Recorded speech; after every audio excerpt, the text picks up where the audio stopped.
ചേട്ടാ, തമിഴ് രാഷ്ട്രീയത്തിലേക്ക് ചുവട് വെച്ച് വിജയ് അവസാനമായി അഭിനയിക്കുന്ന ചിത്രമാണ് ജനനായകൻ. ഈ ജനനായകന്റെ റിലീസും പ്രതീക്ഷിച്ച് ആരാധകർ കാത്തിരിക്കാൻ തുടങ്ങിയിട്ട് കുറേയേറെ മാസങ്ങളായി.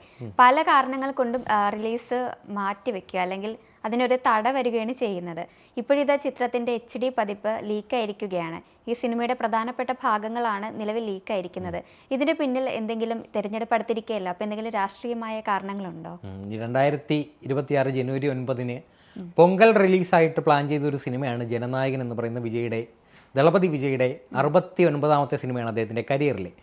തമിഴ്നാട്ടിൽ രജനീകാന്തിന് ശേഷം ഇത്രയധികം സ്റ്റാർഡമുള്ള ഒരു താരമെന്ന് പറയുന്നത് വിജയാണ്.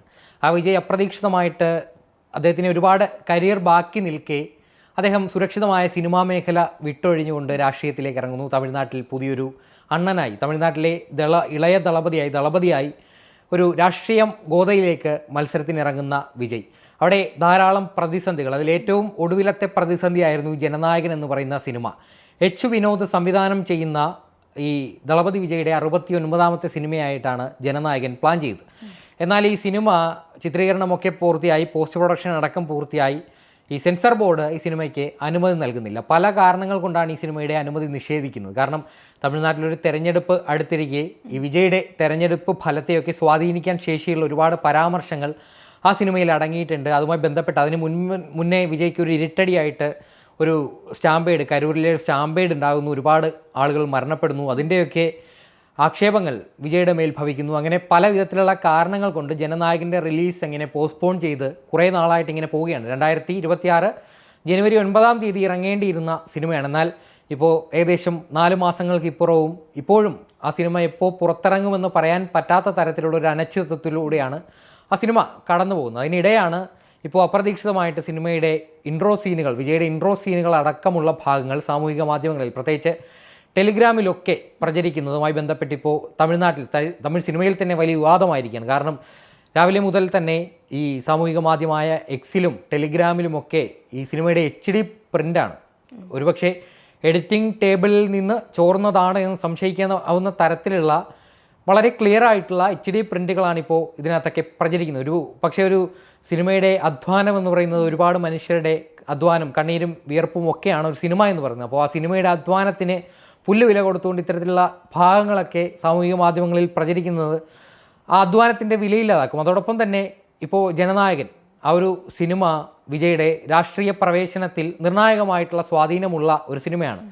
വിജയ്ക്ക് ഈ പ്രതിസന്ധികളുടെയൊക്കെ തമിഴ്നാട് രാഷ്ട്രീയത്തിലേക്ക് ഒരു പുതുമുഖമായി കടന്നു വരാൻ ഉറച്ചിറങ്ങിയ വിജയുടെ രാഷ്ട്രീയ ജീവിതത്തിലെ ഏറ്റവും ആദ്യത്തെ ഒരു തടസ്സം അല്ലെങ്കിൽ ഒരു പ്രതിസന്ധി എന്നൊക്കെ പറയാവുന്നതായിരുന്നു ജനനായകൻ്റെ റിലീസ് മാറ്റിവെച്ചത്.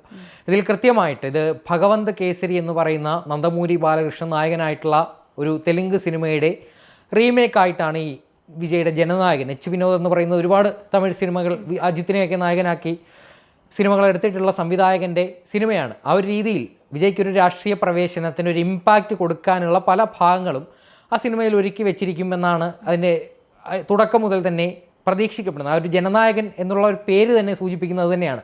വിജയുടെ മുൻകാല സിനിമകളൊക്കെ അദ്ദേഹത്തെ ഒരു രക്ഷക പരിവേഷമുള്ള സിനിമകളായിരുന്നു. മെർസലായാലും തെറി, അങ്ങനെ ഒരുപാട് സിനിമകൾ വിജയ് തമിഴ്നാട്ടിൽ മാത്രമല്ല ഒരു ജനവിഭാഗം, അദ്ദേഹത്തെ വിശ്വസിക്കുന്ന ജനങ്ങളുടെ രക്ഷകനായിട്ട് അവതരിക്കപ്പെടുന്ന ഒരു നായക പരിവേഷമുള്ള ഒരു ആളായിട്ടാണ് വിജയ് അന്നോളം ഇന്നോളം അദ്ദേഹത്തിൻ്റെ ഒരു സിനിമാ കരിയർ നോക്കിയാൽ അതിൽ ഏറിയ പങ്ക് സിനിമകളിലും അങ്ങനെയുള്ള വേഷങ്ങളായിരുന്നു അദ്ദേഹം ചെയ്തുകൊണ്ടിരുന്നത്. ഇതിൽ കുറച്ചുകൂടി ഇമ്പാക്റ്റുള്ള തമിഴ് പൊളിറ്റിക്സ് പറയുന്ന തമിഴ്നാട് രാഷ്ട്രീയത്തിനുള്ളിലേക്ക് കടന്നു വരാൻ വിജയ്ക്ക് എല്ലാ സാധ്യതകളും ഒരുക്കി കൊടുക്കുന്ന ഒരു മുന്നൊരുക്കം എന്ന നിലയിലാണ് ഈ ഒരു സിനിമ പുറത്തിറങ്ങായിരുന്നത്. എന്നാൽ അപ്രതീക്ഷിതമായിട്ടാണ് സിനിമ ഇപ്പോൾ CBFCയുടെ റിവൈസറി കമ്മിറ്റിയുടെ മുൻപാകെയാണ് സിനിമയുടെ ഭാവി ഇരിക്കുന്നത്. എപ്പോൾ റിലീസാകുമെന്ന് ഇപ്പോഴും പറയാൻ പറ്റാത്ത ഒരു സാഹചര്യമാണ്. അതിനിടെയാണ് വിജയുടെ രാഷ്ട്രീയ മത്സരം പെരമ്പൂർ നിയോജക മണ്ഡലത്തിൽ, ചെന്നൈ നോർത്തിലെ പെരമ്പൂർ നിയോജക മണ്ഡലത്തിലാണ് വിജയ് നാമനിർദ്ദേശ പത്രിക സമർപ്പിച്ച് TVK തമിഴ്നാട്ടിലെ എല്ലാ മണ്ഡലങ്ങളിലും മത്സരിക്കുമെന്ന് പ്രഖ്യാപിക്കുന്നത്.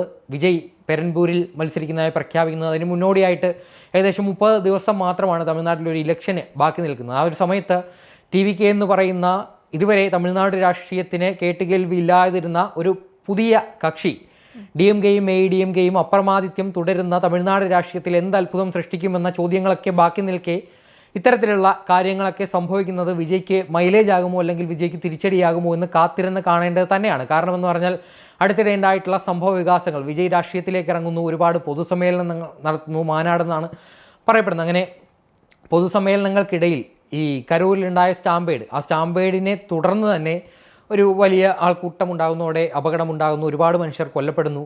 ഇതിലെ വിജയ് എന്ന് പറയുന്ന വ്യക്തിയെ പ്രതിയേർക്കപ്പെടുന്നു. അദ്ദേഹം CBI അന്വേഷണം നേരിട്ടുകൊണ്ടിരിക്കുകയാണിപ്പോൾ. അതുമായി ബന്ധപ്പെട്ട വിവാദങ്ങളൊക്കെ നടക്കുന്നു. അതോടൊപ്പം തന്നെ തമിഴ്നാട് രാഷ്ട്രീയത്തിൽ, തമിഴ്നാട് സിനിമാ രംഗത്ത് നിന്ന് വരുന്ന ഒരു രാഷ്ട്രീയക്കാരൻ എന്ന നിലയിൽ വിജയ് ഒറ്റപ്പെടുത്താനുള്ള ശ്രമങ്ങളൊക്കെ തമിഴ്നാട് രാഷ്ട്രീയത്തിൻ്റെ പിന്നാമ്പുറത്ത് ഇപ്പോൾ നടന്നുകൊണ്ടിരിക്കുകയാണ്. കാരണം തമിഴ്നാട് സിനിമ എന്ന് പറയുന്ന ഇത് അവരുടെ ജീവിതത്തിൻ്റെ ഭാഗമാണ്, തമിഴരുടെ ജീവിതത്തിൻ്റെ ഭാഗമാണ് സിനിമ എന്ന് പറയുന്നത്. അപ്പോൾ രജനീകാന്ത് അല്ലെങ്കിൽ കമൽഹാസൻ എന്ന് പറയുന്ന, വിജയ് എന്ന് പറയുന്ന ഇവർക്കൊക്കെ കൊടുക്കാൻ പറ്റുന്ന ഒരു ഇമ്പാക്റ്റ് ഉണ്ട്. ഈ സിനിമ പങ്കുവയ്ക്കുന്ന ആശയമാണ് പിന്നീട് രാഷ്ട്രീയമായിട്ട് പോകുന്നത്. അതുപോലെ തന്നെ അവരുടെ ദൈനംദിന ജീവിതത്തിൻ്റെ ഭാഗമാണ് ഓരോ സിനിമകളും. അപ്പോൾ വിജയ് ഇപ്പോൾ അപ്രതീക്ഷിതമായിട്ട് രജനീകാന്തിൻ്റെ ഒരു ശത്രുത നേടി എന്ന് പറയുന്നത് അദ്ദേഹത്തിൻ്റെ പിതാവ് SA ചന്ദ്രശേഖർ കഴിഞ്ഞ ദിവസം നടത്തിയ അഭിപ്രായ പ്രകടനങ്ങൾ, അതോടൊപ്പം തന്നെ TVK പലവട്ടം രജനീകാന്തിനെ ആക്രമിക്കാൻ, വെർബലായിട്ടുള്ള ആക്രമിക്കാനുള്ള ശ്രമങ്ങളൊക്കെ നടക്കുന്നു. അതിൻ്റെ പ്രധാനപ്പെട്ട കാരണം എന്ന് പറയുന്നത് തമിഴ്നാട്ടിലെ ജനങ്ങളുടെ പ്രശ്നങ്ങളെ സിനിമയിലൂടെ പറയാൻ രജനീകാന്ത് എന്ന് പറയുന്ന തമിഴ്നാട്ടിലെ ഏറ്റവും വലിയ താരം ശ്രമിച്ചിട്ടില്ല. രജനീകാന്ത് തമിഴ്നാട്ടിലെ ജനങ്ങളോട് അനീതി കാണിച്ചു എന്നൊക്കെ വിജയുടെ പിതാവ് പറയുമ്പോൾ രജനീകാന്ത് രാഷ്ട്രീയത്തിൽ ഇറങ്ങിയിട്ടില്ലെങ്കിൽ പോലും തമിഴ്നാട് രാഷ്ട്രീയത്തിൽ ഒരു സ്വാധീനം, ഇമ്പാക്റ്റ് ഉണ്ടാക്കാൻ സാധിക്കുന്ന ഒരു താരമാണെന്ന ഒരു ബോധ്യം തീർച്ചയായിട്ടും വിജയ്ക്ക് നല്ലതാണ്. കാരണം ഇത്തരത്തിലുള്ള അഭിപ്രായ പ്രകടനങ്ങൾ അദ്ദേഹം മുൻപ് DMK-യോടൊപ്പം വേദി പങ്കിടുന്നു. അതോടൊപ്പം തന്നെ ഭരണ കക്ഷിയായിട്ടുള്ള DMK-ക്ക് അനുകൂലമായിട്ടുള്ള വാദഗതികളൊക്കെ നടത്തുന്നു. അപ്പോൾ ഇങ്ങനെ DMK-യും ADMK-യും മുന്നോട്ട് വയ്ക്കുന്ന ഒരു വെല്ലുവിളിക്ക് അപ്പുറം തമിഴ്നാട്ടിൽ നിന്ന് രജനീകാന്ത് എന്ന് പറയുന്ന ഒരു ശക്തി, ആ ഒരു പവർ ഹൗസിൽ നിന്ന് വിജയ്ക്ക് നേരിടുന്ന വെല്ലുവിളികൾ വിജയുടെ രാഷ്ട്രീയത്തിന് ഒട്ടും ഗുണകരമായിരിക്കില്ല എന്നത് ഉറപ്പാണ്. കമലഹാസനെ സംബന്ധിച്ച് കമലഹാസൻ രാഷ്ട്രീയത്തിലേക്ക് ഇറങ്ങി പരാജയപ്പെട്ട ഒരു സിനിമാ താരമാണ്. പക്ഷേ രജനീകാന്തിനെ സംബന്ധിച്ച് അതല്ല അവസ്ഥ. രജനീകാന്തിൻ്റെ സിനിമകൾ ഇപ്പോഴും തമിഴ്നാട്ടിൽ തരംഗമാണ്. രജനീകാന്തിൻ്റെ സിനിമകൾക്ക് കിട്ടുന്ന ഒരു ഫസ്റ്റ് റെസ്പോൺസ് എന്ന് പറയുന്നത് തമിഴ്നാട്ടിൽ വിജയ്ക്ക് പോലും നേടിയെടുക്കാൻ സാധിക്കാത്ത ഒന്നാണ്. അപ്പോൾ രജനീകാന്തിൻ്റെ ശത്രുതയൊക്കെ ഇരുന്ന് വാങ്ങുന്നത് വിജയുടെ തിരഞ്ഞെടുപ്പ് ഫലത്തെ തന്നെ സ്വാധീനിക്കാൻ പറ്റുന്ന ഘടകങ്ങളാണ്. കാരണം വിജയ് മത്സരിക്കുന്നത് പെരൻപൂരിലാണ്. പെരൻപൂർ എന്ന് പറയുന്നത് ചെന്നൈ നോർത്തിലെ ഒരു കോൺസ്റ്റിറ്റ്യുവൻസിയാണ്. അവിടെ കഴിഞ്ഞ തവണ RD ശേഖർ എന്ന് പറയുന്ന DMK സ്ഥാനാർത്ഥി ഏകദേശം 1,05,000 വോട്ടുകളാണ് അവിടെ നേടിയത്. അതിൻ്റെ രണ്ടാം സ്ഥാനത്തെത്തിയ ADMK സ്ഥാനാർത്ഥി വരദരാജൻ നേടിയത് ഏകദേശം 50,000-ൽ പരം വോട്ടുകൾ മാത്രമാണ്. ഏകദേശം 50,000 വോട്ടിൻ്റെ ഭൂരിപക്ഷത്തിൽ DMK സ്ഥാനാർത്ഥി മത്സരിക്കുന്ന ഒരു മണ്ഡലത്തിൽ വിജയ് വരുമ്പോൾ തീർച്ചയായും അദ്ദേഹം വിജയസാധ്യതയുള്ള മണ്ഡലമാണ് എന്നതിൽ കവിഞ്ഞ് അവിടെ നടക്കുന്ന അവിടെ സാമൂഹിക പ്രശ്നങ്ങളെ അഭിമുഖീകരിക്കുന്ന ഒരു രക്ഷകനാകാനാണ് അദ്ദേഹം ഇറങ്ങി പുറപ്പെടുന്നത്. കാരണം പെരൻപൂർ മണ്ഡലത്തിൻ്റെ ഒരു സാമൂഹ്യ സ്ഥിതി എന്ന് പറയുന്നത് ശൈശവ വിവാഹങ്ങൾക്ക് പേരുകേട്ട, ഡ്രഗ്സിന് പേരുകേട്ട ഒരു മണ്ഡലമാണ്. അവിടേക്ക് വിജയ് വരുമ്പോൾ അതിനൊക്കെ ഒരു മാറ്റം ഉണ്ടാകുമെന്ന് ജനങ്ങൾ വിചാരിക്കും. ആ ഒരു രീതിയിൽ ജനനായകനായിട്ട് അവിടെ അവതരിക്കാനായിരുന്നു വിജയുടെ പരിപാടി എന്ന് പറയുന്നത്. എന്നാൽ ഇപ്പോൾ നടക്കുന്ന സംഭവങ്ങളൊക്കെ, അതോടൊപ്പം തന്നെ എടുത്തു പറയേണ്ടതാണ് വിജയുടെ കുടുംബജീവിതത്തിൽ ഉണ്ടായിക്കൊണ്ടിരിക്കുന്ന അപ്രതീക്ഷിതമായ പ്രതിസന്ധികൾ. വിജയുടെ ഭാര്യ 27 വർഷം നീണ്ട ദാമ്പത്യ ജീവിതത്തിനൊടുവിൽ വിജയുടെ ഭാര്യയായിട്ടുള്ള സംഗീത സ്വർണ്ണലിംഗം മദ്രാസിൽ ഈ വിജയുമായിട്ടുള്ള വിവാഹമോചനത്തിന് വേണ്ടിയിട്ടുള്ള ഹർജി ഫയൽ ചെയ്തിരിക്കുന്നു. ഇതൊരു രാഷ്ട്രീയ ആയുധമാക്കി DMK-യും അതുപോലെ തന്നെ ADMK-യും ഒക്കെ ഉയർത്തി കാണിക്കുന്ന സാഹചര്യത്തിൽ ഈ അപ്രതീക്ഷിത പ്രതിസന്ധികളെ വിജയ് എങ്ങനെ നേരിടും എന്നതാണ് കാത്തിരുന്ന് കാണേണ്ടത്. എന്തായാലും ജനനായകൻ ഇപ്പോൾ ഇൻ്റർനെറ്റിൽ പ്രചരിക്കുന്ന ഭാഗങ്ങളൊക്കെ ഒരുപോലെ തന്നെ സിനിമയ്ക്ക് ദോഷകരമായി ബാധിച്ചിട്ടുണ്ട്. അതുപോലെ തന്നെ വിജയുടെ രാഷ്ട്രീയ പ്രവേശനത്തെയും ദോഷകരമായി ബാധിക്കുന്ന കാര്യങ്ങളാണ്. കാരണം എന്ന് പറഞ്ഞാൽ അതിലെ വിജയുടെ കഥാപാത്രം കയ്യിൽ TVK എന്ന് പച്ച കുത്തിയ ഭാഗങ്ങളടക്കമുണ്ട് എന്നാണ് പറയപ്പെടുന്നത്.